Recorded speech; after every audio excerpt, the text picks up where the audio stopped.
From the studio of Blackwater Media in the great city of Atlanta, I'm Dr. William Lester. Welcome to Blackwater Media's North American Monsters Files 2.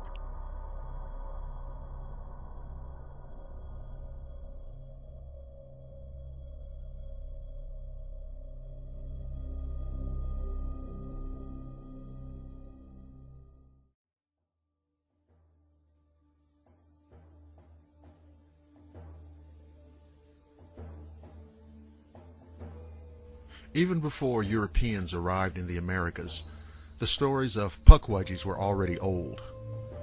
The Wampanoag, Mohican, and Algonquin Indians believed Pukwudgies had once lived in harmony with humans, but it turned against them. They lived in the wild woods and marshes of the eastern seaboard, and, according to the legends, it was best to leave the Pukwudgies quietly in peace. Henry Wadsworth Longfellow's poem, The Song of Hiawatha, refers to the mischievous Pukwudgies. The Indian word means person of the wilderness. A human who annoyed a Pukwudgie might just be the victim of some unpleasant trickery, but they also might be pushed from a cliff, shot with arrows, or have their children stolen. Pukwudgies could create fire, luring people into deep woods to their doom. Like leprechauns, the legendary little people of Ireland, Pukwudgies were capricious. How dangerous they were varied from region to region. Legends of the Pukwudgies stretched from Canada to southern New England and west to the Great Lakes. In some places they were benign, even helpful to humans. In others they were mischievous but harmless. And in other regions they were murderous. In Native American lore, Pukwudgies had the following traits and abilities: to appear and disappear at will, to transform into other animals, the ability to use magic, the use of poison arrows, and the creation of fire at will. Pukwudgies control Te-Pai-Wankas, which are believed to be the souls of Native Americans they have killed. They range in size too, from 3 feet to knee height. They could disappear at will and in some places could transform into dangerous animals like cougars. Pukwudgies are often tied to specific locations, even today. Many reported sightings come from the woods of Massachusetts. In fact, the police in Freetown, Massachusetts have put up a Pukwudgie crossing sign near the Freetown State Forest. Freetown is a state park located in Fall River, Freetown, and Lakeville, Massachusetts. Of course, Fall River is infamous as the home of Lizzie Borden. Pukwudgies are also rumored to live near the haunted Moundsville State Penitentiary in Indiana and Round Rock in Texas, an area notorious for Bigfoot encounters. Whether Pukwudgies are a sign of further paranormal activity or simply seen by those who would like to believe is unclear, but their status as one of the oldest mythic creatures in North America is uncontested.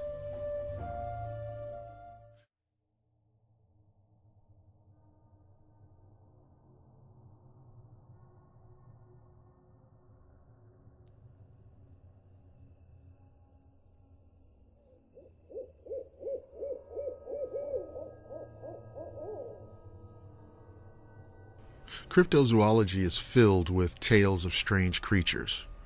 They lurk in the world's dark corners, from Bigfoot to the Chupacabra. Among these enigmatic entities is the Fresno Nightcrawler, a bizarre humanoid figure that has puzzled paranormal enthusiasts and skeptics alike. The Fresno Nightcrawlers were first captured on video in Fresno, California, and they have become an internet sensation. This has left many to wonder, what exactly are they? The legend of the Fresno Nightcrawlers began in 2007. A resident of Fresno, California named Jose captured footage of an unusual figure on his home security camera. The video surfaced on the internet. It showed a strange, thin, white entity with long, stilt-like legs. It had no discernible arms or facial features. The being appeared to move with almost no effort across the yard, as if gliding rather than walking. The eerie footage quickly caught the attention of paranormal researchers. Cryptid hunters also took notice, and this sparked debate over its authenticity and possible explanations. After the initial Fresno sighting, additional reports of similar entities emerged. A second well-known video came from Yosemite National Park, where security cameras captured two similar beings traversing the forest floor.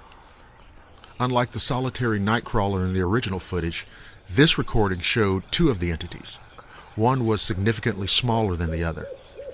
This, of course, led to speculation that the creatures have a social or familial structure. But the general descriptions remain the same.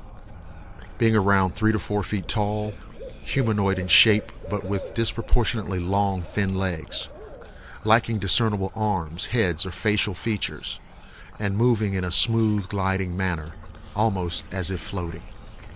In fact, this movement of being similar to animated marionettes led some skeptics to suggest that the videos were hoaxes created by using puppetry. The origin and nature of the Fresno Nightcrawlers remain a mystery, but several theories attempt to explain their existence. Number 1, extraterrestrial beings. Some ufologists believe the Nightcrawlers could be alien entities.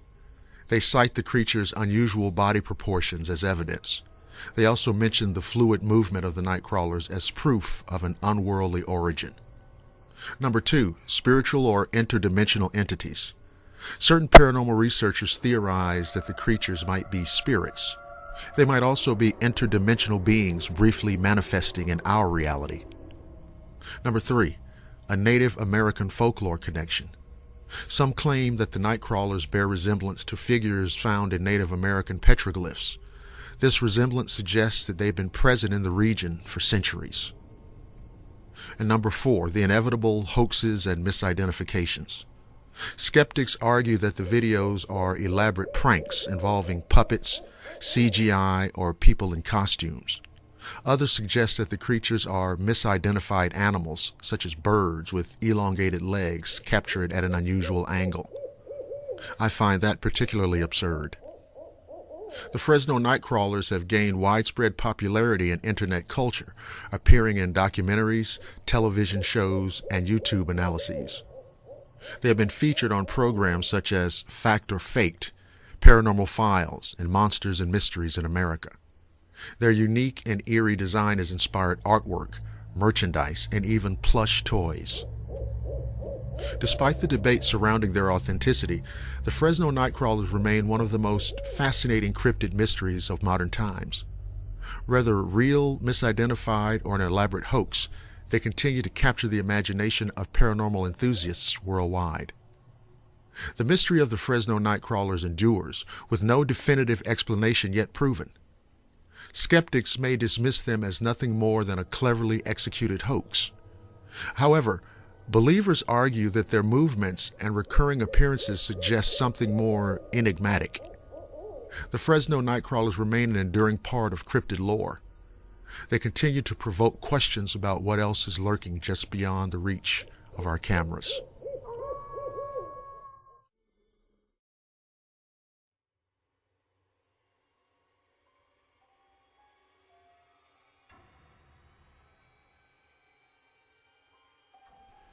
Blandonboro is a small community surrounded by pine forests and swamps at the southeastern edge of the North Carolina Piedmont. It is also the setting for the greatest monster flap North Carolina has ever seen. The story begins in Bladen County, in the town of Clarkton. On December 29, 1953, a local woman heard her neighbor's dogs barking and whimpering. When she went out to investigate, she saw a large, cat-like creature skulk off into the darkness. That was the first sighting of the beast of Blandonboro. 2 days later, the creature would strike. On New Year's Eve, Blandonboro Police Chief Roy Forrest was called out to the farm of Woody Storm. 2 of Storm's dogs had been killed by something large and powerful. The poor dogs' bodies had been completely drained of blood. More reports started coming in. D.G. Pate said he watched from his service station as a dog was attacked by a large creature and dragged into the woods. Chief Forrest was inundated with reports of dogs being attacked from across the county. People said they saw an animal, like a bear or a panther, that was 3 feet long, 20 inches high, with a long tail and a cat's face. Others reported hearing the creature scream coming from the swamps near the town, saying it sounded like a woman with a knife stuck in her back. On January 1st, the bodies of 2 more dogs were discovered. These 2 had been drained of blood. Chief Forrest decided it was time to call for help. A team of professional hunters was brought in from Wilmington to track down the animal. Chief Forrest accompanied the tracking party and said he saw footprints the size of a silver dollar. Then, on January 5th, the beast of Blandonboro attacked a human. That evening, Mrs. C.E. Kinslaw heard the sound of whimpering dogs outside her house. She went outside to investigate. She saw a large cat-like creature rush towards her. Mrs. Kinslaw screamed, and her husband rushed outside. The beast was frightened off and fled back into the woods. Of course, it wasn't too long before newspapers picked up the story, and soon Blandonboro was overwhelmed with a flurry of hunters coming in eager to bag the beast. Over 600 men from as far away as Tennessee descended on the town. A fully armed pack of fraternity brothers from UNC Chapel Hill made its way down to the town to see about putting the beast's head on their wall. But nobody knew exactly what they were hunting. Speculation began running rampant. Some thought it was a Carolina panther, a species of large cat that had lived in the area until the early 20th century, but was now thought to be extinct. Others said they were dealing with a coyote or stray dog. Most of those who had descended on Bladen County thought that the only way to find out for sure what the beast was would be by killing it. The town was terrified. F. Butler, who was a young man in Blandonboro at the time, recalled, "Nighttime was the feared time around these parts. As the sun set, the entire community on the west side of town went indoors and didn't come out unless necessary." The fear of the beast had a very real effect on Mr. Butler and his family. We didn't live in town limits at that time, and almost everyone had an outdoor bathroom. To supplement the outside convenience, most houses had a thunder jug, a big jug that could be used at night and emptied into the privy during the day. That jug got plenty of use during the scare. Deciding that things were getting too dangerous, Blandonboro Mayor Bob Fussell and Chief Forrest called to an end to the hunt. On January 13th, taking an unusually large bobcat that had been trapped by a local farmer, the 2 men hung it up in a flagpole in the center of town. They posted a sign underneath stating, "This is the beast of Blandonboro." After about a week or so, things settled back pretty much to normal, although there were strange sightings that continued, and very unusual animal sounds emanating from deep in the swamps. But the hunters left town, and the reports of killing stopped coming in. Whatever the beast of Blandonboro was, it had vanished back into the night and swamps from which it had first emerged.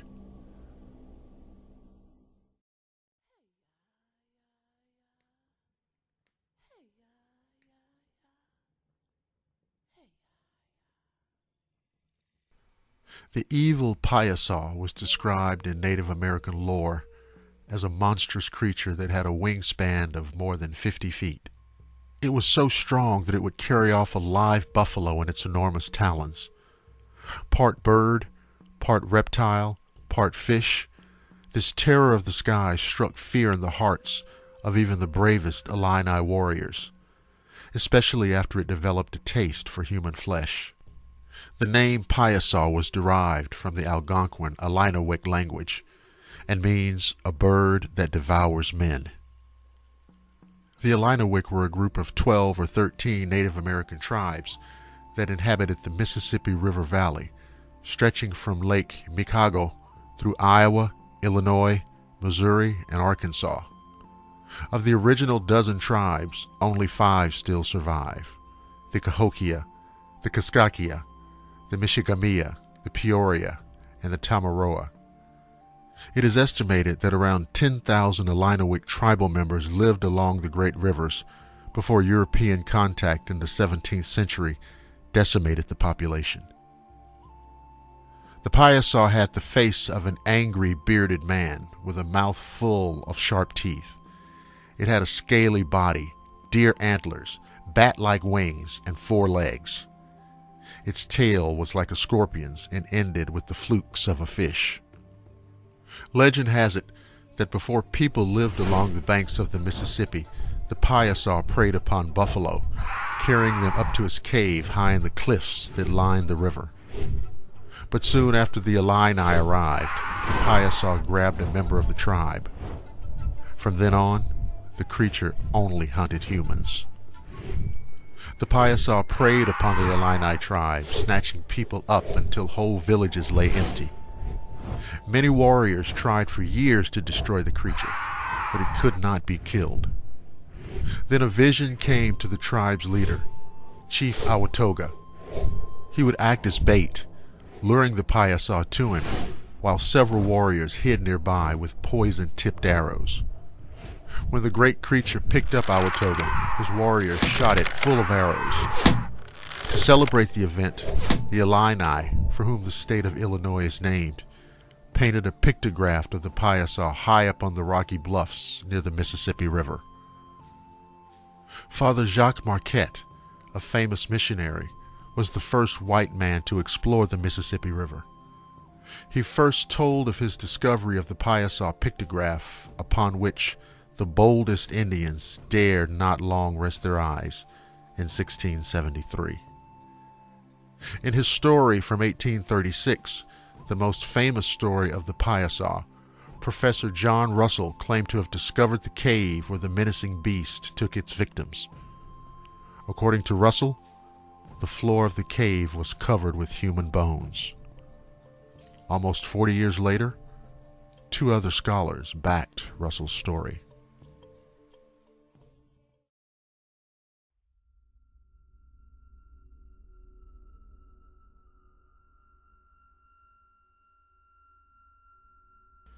In the shadow of Mount St. Helens, amidst the dense forests of Washington state, whispers of a creature both enigmatic and terrifying have persisted for decades. This entity, known as Bat Squatch, is said to be a monstrous fusion of bat and ape, haunting the Pacific Northwest with its eerie presence. The tale of Bat Squatch emerged in the aftermath of the catastrophic eruption of Mount St. Helens in May of 1980. Amidst the devastation, reports surfaced of a colossal winged creature with features reminiscent of both a bat and a primate.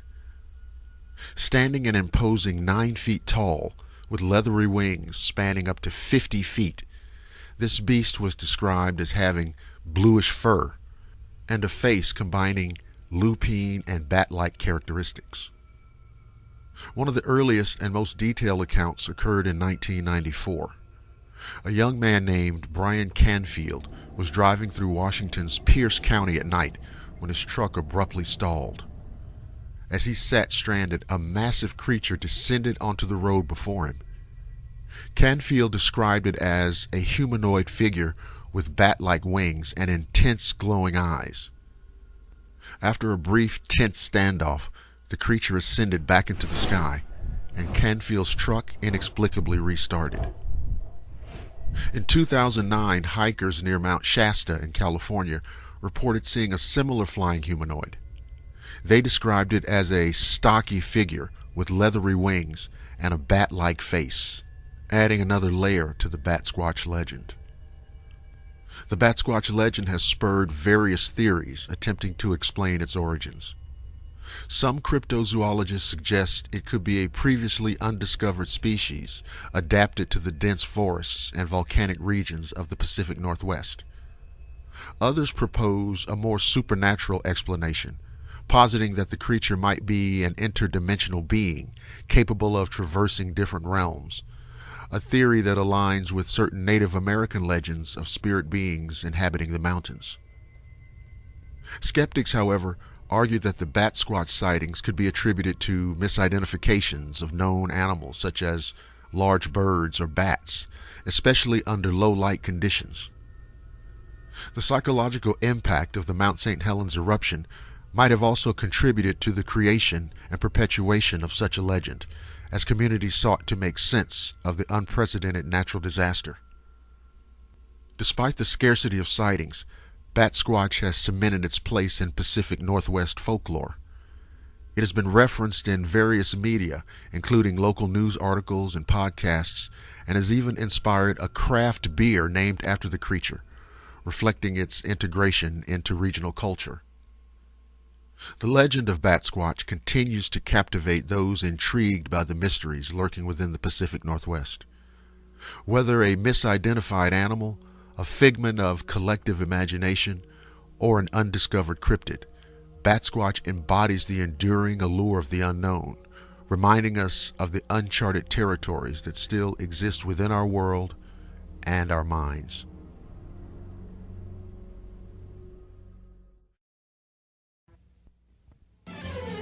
America is on the go from Maine to the Grand Canyon with a portable radio as a traveling companion.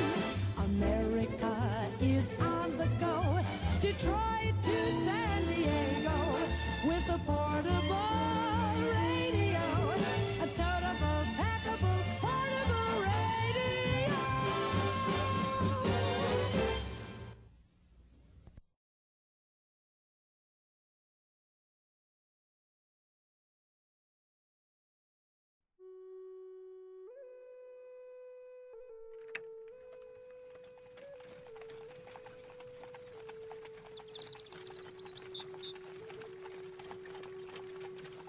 There have long been tales of lost civilizations and strange peoples that have faded into the sands of time.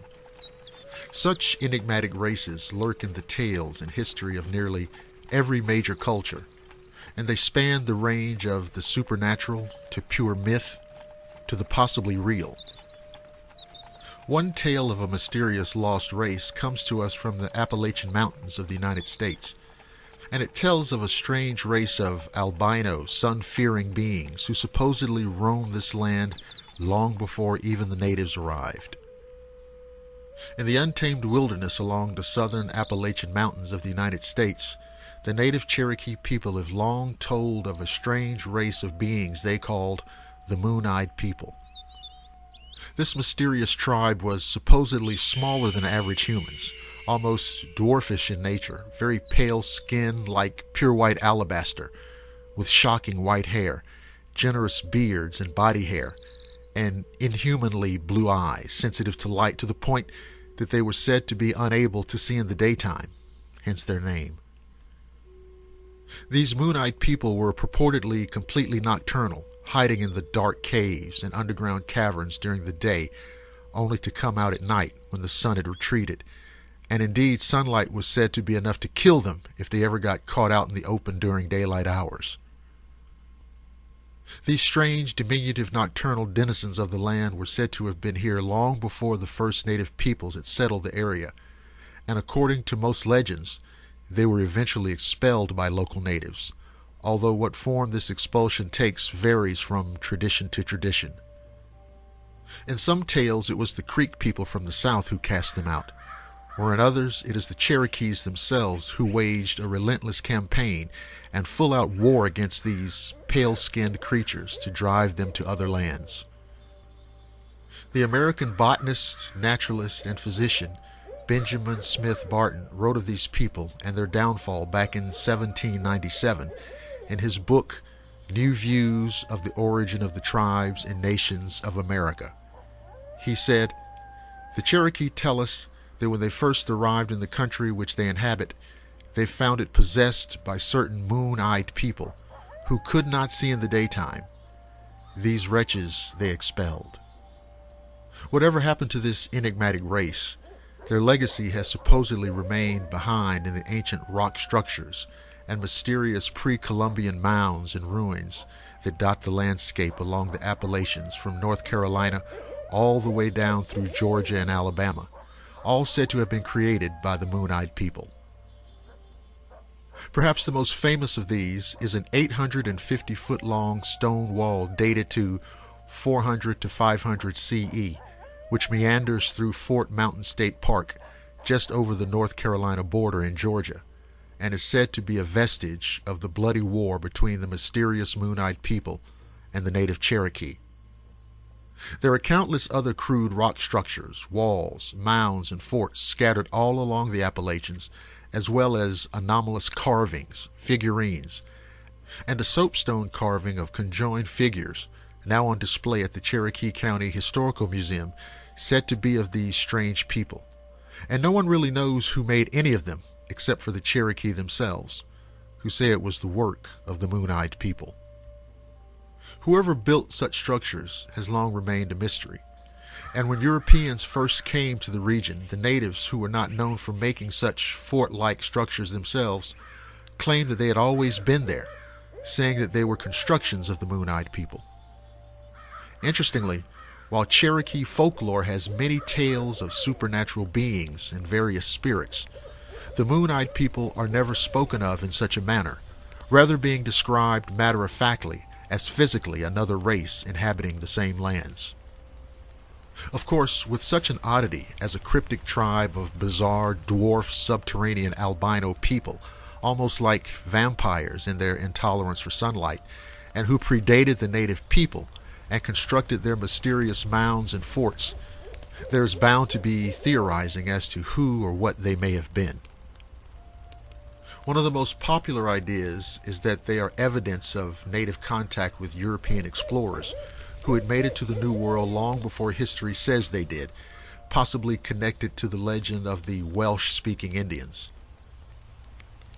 The story of white-skinned, Welsh-speaking Indians in the New World originates with a 16th century manuscript published by Welsh antiquarian Humphrey Llwyd, in which he writes of Welsh settlers coming to these shores in the 12th century, in particular a Prince Madoc, who along with his followers was said to have immigrated to America from Wales in about 1170, landing somewhere in the vicinity of Mobile Bay, Alabama. Madoc would supposedly end up shipping over hundreds of his followers to the New World, where they would disappear into the wilderness, never to return. In the following centuries, there were many stories of fair-skinned, blue-eyed natives who spoke a form of Welsh from the area, and these have been speculated to have been the descendants of these settlers.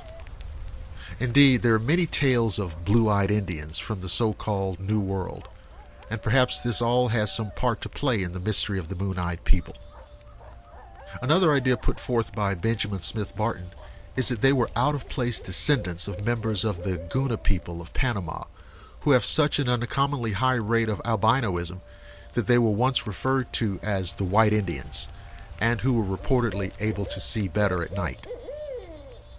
Another theory is that, rather than go to war, the natives of the land actually integrated with the Moon-Eyed People and absorbed them. Still, other more far-out theories are that these were some other species of human, a new race, or even ancient astronauts from another world. It is still unclear who or what the Moon-Eyed People were or may have been, and they remain a distinctly enigmatic lost civilization, if they ever existed at all. Who were these albino, sun-fearing people? Were they some lost race, descendants of pre-Columbian explorers, or even a new species, or alien interlopers? Or were these just a figment of folklore and myth?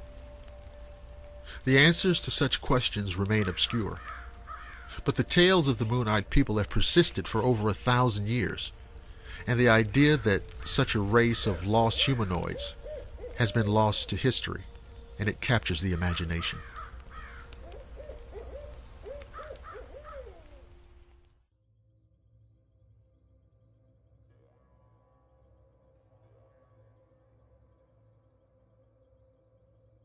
In the sultry, shadowed streets of Algiers in New Orleans, a sinister figure once prowled, a being whose legend has slipped through the cracks of time, yet whose eerie tale still sends shivers down the spine.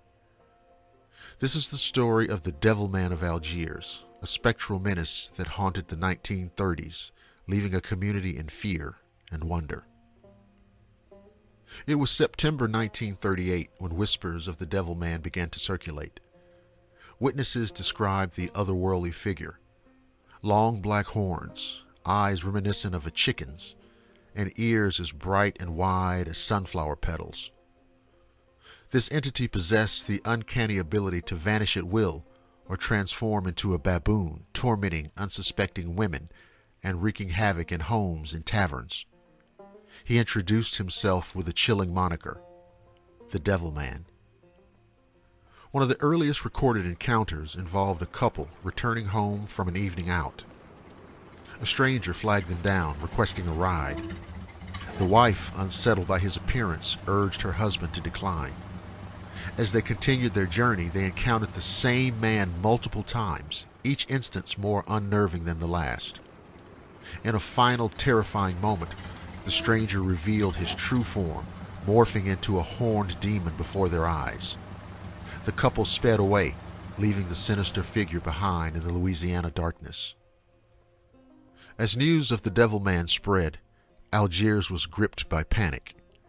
Reports flooded in of a man matching his description, harassing couples, his presence causing some to faint or experience what was termed temporary death.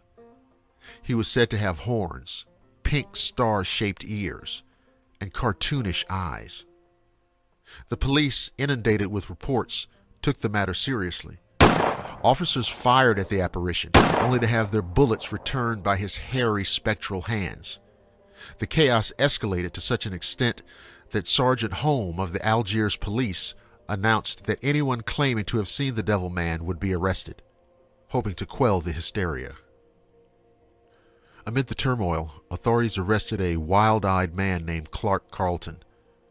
Claiming to have come from Arkansas, Carlton spun a bizarre tale of being sent by a great spiritual monarch he called King Zulu, a cosmic figure, a benefactor to Neptune. Far from denying the Devil Man rumors, Carlton insisted he was greater than the devil himself. George Horrell, the owner of Paradise Inn, vouched for Carlton, recalling how he entered his inn, speaking cryptically about his origins and spiritual connections. Despite his odd behavior, Horrell described Carlton as harmless, even feeding him pie and milk. However, when children began taunting Carlton with chants of Devil Man, he threatened to unleash the devil on them, which only fueled the rumors and led to his arrest. Even with Carlton behind bars, reports of the Devil Man's antics continued. Over 200 people reported sightings on the night of September 13, 1938, claiming the creature terrorized bartenders, showing off his horns and demanding free drinks. Some claimed he danced the Big Apple at a popular nightclub, leading to speculation that multiple devil men roamed the streets of Algiers. Carlton himself seemed to embrace the role, delivering a grandiose, rambling speech while in custody. "I came from the hills of Arkansas under the stars, led by Neptune's hand. Yes, they have me locked up, but my spirit haunts this city. It flies like a bird because I have been mistreated. If I wanted, I could disappear right now." The hysteria reached a peak when a child screamed, "Devil Man!" in the basement of the Craig Negro Public School, triggering a riot-like expression of terror.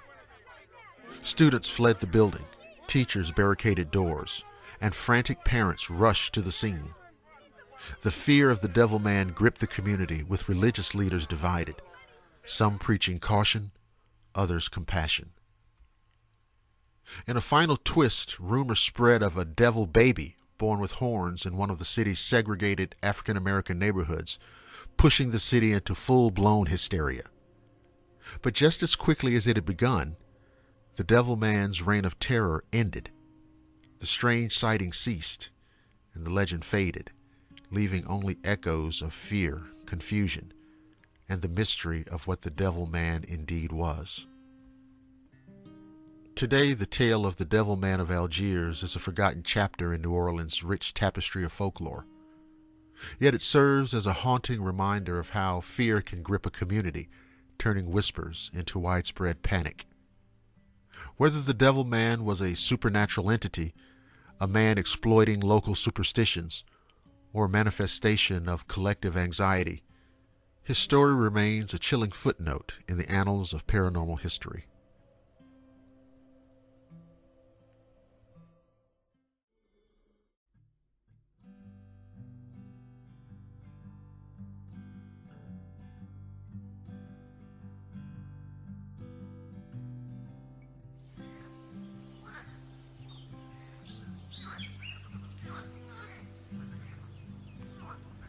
For centuries, there have been reports of mysterious creatures inhabiting the depths of lakes across the world. One such creature is said to lurk beneath the waters of Devil's Lake in Oregon. Tales of giant snake-like monsters have circulated for generations, spurring countless expeditions and investigations into its existence. The legend of the Devil's Lake monster dates back hundreds of years to when Native American tribes first inhabited the area. According to their oral tradition, a powerful spirit known as Kuyuwaka lived below the lake's surface and was responsible for ensuring that no one ventured too close to its depths. In more recent times, local residents began reporting sightings of a large snake-like creature in the lake, describing it as being around 50 feet long with smooth black scales. Some believe that this could be an unknown species of large aquatic snake or even a surviving plesiosaur from prehistoric times, though no physical evidence has ever been found to support these claims. Over the years, various attempts have been made to find physical evidence, or at least proof of the monster's existence. In 1965, zoologist Ivan Sanderson organized an expedition to search for traces of Kuyuwaka, but unfortunately came up empty-handed. Similarly, numerous scientific investigations into unexplained phenomena in lakes across North America have yielded no results. In spite of all this, many people still believe that there is something lurking beneath Devil's Lake's murky waters, though opinions vary on what exactly it might be. Some propose that it could be a giant eel or an undiscovered species of giant aquatic snake. Others suggested it could be a surviving plesiosaur from prehistoric times, while still others claim it could be a supernatural entity like Kuyuwaka from Native American folklore. Whatever it may be, one thing is certain. Until tangible evidence is found one way or another, we can only speculate about what lies beneath Devil's Lake's dark waters. For centuries, the Native Americans that lived in and around Devil's Lake, Oregon, told tales of a large creature living beneath the waters of this beautiful yet mysterious lake. To the Chinook, it was known as Sluyuwalamos, water monster. And to this day, visitors to the lake swear they've seen something lurking below its dark waves. So why do they call it Devil's Lake, Oregon? Could it be due to the cryptid said to spend its days in its waters? Or is it thanks to some other dark legend hidden within the story of the lake's past? Either way, it certainly earned its spooky name. The legend of the Devil's Lake, Oregon monster continues to fascinate cryptid enthusiasts around the world today. While there is no hard evidence yet to prove its existence beyond a shadow of a doubt, eyewitness accounts and stories from locals suggest that something strange may indeed inhabit those deep waters, prompting us to ask whether it's really some kind of unknown creature or merely an elaborate myth. Until conclusive evidence is presented either way, we can only continue our investigations into this mysterious lake dweller.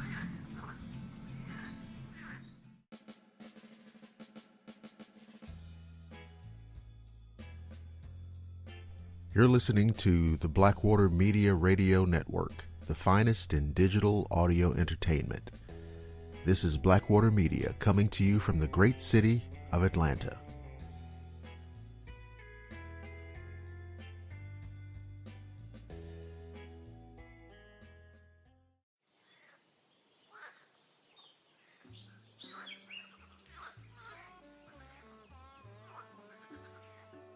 Imagine you're navigating the dense, humid swamps of Florida. The air is thick with the scent of decaying vegetation, and the only sounds are the distant calls of wildlife. Suddenly, an overpowering stench assaults your senses, a nauseating blend of rotten eggs and skunk spray. Through the mist, a towering, hairy figure moves swiftly among the cypress trees. You've just encountered Florida's elusive cryptid, the skunk ape. The skunk ape, often referred to as Florida's Bigfoot, is described as a bipedal creature standing between 5 to 7 feet tall and covered in mottled reddish-brown hair. Its most distinguishing feature is the foul odor that accompanies it, likened to a mix of wet dog, skunk, and rotting eggs. This pungent smell has led to its evocative name. The creature is said to inhabit the swamps and forests of the southeastern United States, with the Florida Everglades being its primary domain. Reports of the skunk ape date back to the early 19th century. In 1818, local newspapers from what is now Apalachicola, Florida, recounted tales of a man-sized monkey raiding food stores and stalking fishermen along the shore. Indigenous Seminole and Miccosukee tribes also speak of a foul-smelling, powerful creature known as Este Kapkaki, translating to furry tall man or hairy giant. The mid-20th century saw a surge in sightings. In 1942, a man in Suwannee County reported a creature rushing out from the brush, grabbing onto his vehicle, and beating on the door for a half mile before retreating. The 1950s through the 1970s were rife with encounters, particularly in Broward County, where multiple eyewitnesses reported nocturnal meetings with a 5 to 7 foot ape-like creature with dark red to black fur. These events were heavily covered in newspapers, both local and in other Florida cities such as Miami, and were some of the earliest instances popularizing the term skunk ape in the state lexicon. In 2000, the Sarasota County Sheriff's Office received 2 anonymous photographs depicting a large, hairy, ape-like creature. The author of the letter claimed to be an elderly woman who reported the creature had been stealing apples from her back porch near I-75, and upon surprising it with a camera, she was afraid it was an escaped orangutan that might harm her family. The scrutinized photos, dubbed the Myakka skunk ape, remain a polarizing topic, with debates over their authenticity ongoing. While tales of the skunk ape are captivating, many skeptics attribute sightings to misidentified wildlife, particularly the Florida black bear, possibly suffering from mange. The United States National Park Service considers the skunk ape to be a hoax, and no concrete evidence, such as DNA or skeletal remains, has been found to substantiate its existence. That being said, the volume of information gathered on sightings and encounters over the years is more than compelling. Despite the lack of scientific validation, the skunk ape has become an integral part of Florida's cultural tapestry. It features in local legends, stories, and even children's books. Merchandise bearing its image is popular among tourists, and the skunk ape research headquarters in Okeechobee serves as a museum dedicated to the creature. Festivals and events celebrating the skunk ape are held annually in some Florida towns, highlighting its significance in local folklore. Sightings continue into the present day with reports from various counties across Florida. In 2021, there were reported sightings in Martin and Citrus counties. Dave Sheely, founder of the Skunk Ape Research Headquarters, insists the creature's existence has never been disproven, referencing a viral video he took in 2000. He suggests areas near the I-4 and I-95 intersection as hotspots for skunk ape activity. The legend of the skunk ape straddles the line between myth and reality, captivating the imaginations of locals and visitors alike. Whether a misidentified animal, a clever hoax, or an undiscovered species, the skunk ape remains a mysterious and enduring figure in Florida's folklore. As a paranormal investigator, writer, and anthropologist, I find that such legends, regardless of their veracity, offer a fascinating glimpse into the cultural psyche and the human penchant for mystery. And then there is always the potential for a groundbreaking discovery.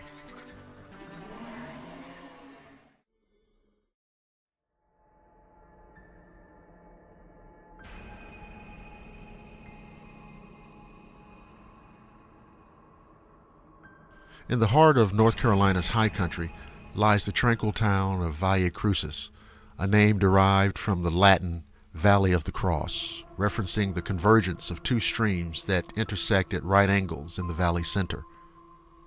This picturesque setting, with its mist-laden mornings and serene landscapes, harbors a chilling legend that has persisted through generations. The tale of the demon dog of Valle Crucis. The legend centers around St. John's Episcopal Church, an old stone edifice constructed in the 1860s, situated along Highway 194 on the town's outskirts. The church's adjoining cemetery with its time-worn gravestones serves as a purported haunt of this spectral canine. One of the most frequently recounted stories involves two young men, students from a nearby college, who were driving through Valle Crucis late one clear moonlit autumn night. As they approached the vicinity of St. John's Episcopal Church, a massive, shadowy figure leapt from behind a tombstone into the path of their vehicle. Startled, the driver swerved and brought the car to a halt on the roadside. Peering into the darkness, they discerned an enormous dog as large as a full-grown man, with bristling black fur and menacing yellow teeth. Most unnerving were its eyes, glowing with an eerie red light, not merely reflecting but emitting a sinister glow. As the beast began advancing toward them, fear seized the young men. The driver accelerated, navigating the winding mountain road at increasing speeds, 60, 70, and even 80 miles per hour. To their horror, the demon dog maintained the chase, and almost with no effort matched their pace and even drew nearer. It was only upon crossing a particular bridge, located just below the confluence of the streams forming a cross, that the pursuit ceased. The spectral hound vanished as abruptly as it appeared, leaving the men shaken and bewildered. They continued to Boone, seeking refuge in a local diner, the only establishment open at that late hour, where they attempted to make sense of their harrowing encounter. This account is among several that contribute to the enduring legend of the demon dog of Valle Crucis. Other reports include sightings of a woman's apparition wandering the same cemetery, as well as unexplained sounds of gunshots and a weeping female, none of which have been conclusively linked to any known events. The tale of the demon dog shares similarities with various global legends of hellhounds, supernatural canines often associated with death or the underworld. In European folklore, such creatures are frequently depicted as guardians of the supernatural realm, their appearances considered omens of death. In the context of Valle Crucis, the demon dog has become an integral part of local folklore, embodying the region's rich tradition of storytelling. Whether regarded as a cautionary tale, a manifestation of collective fears, or a genuine supernatural phenomenon, the legend persists, captivating the imaginations of residents and visitors alike. For those intrigued by the paranormal, Valle Crucis offers a compelling destination. The serene beauty of the landscape, juxtaposed with its eerie legends, provides a unique experience, a reminder that even the most tranquil places may harbor secrets lurking just beyond the veil of the ordinary. As with all folklore, the legend of the demon dog of Valle Crucis serves to enrich the cultural tapestry of the region, offering insight into the fears, beliefs, and storytelling traditions of its people. Whether one views the tale with skepticism or wonder, it undeniably adds a layer of mystique to the already enchanting landscape of North Carolina's high country.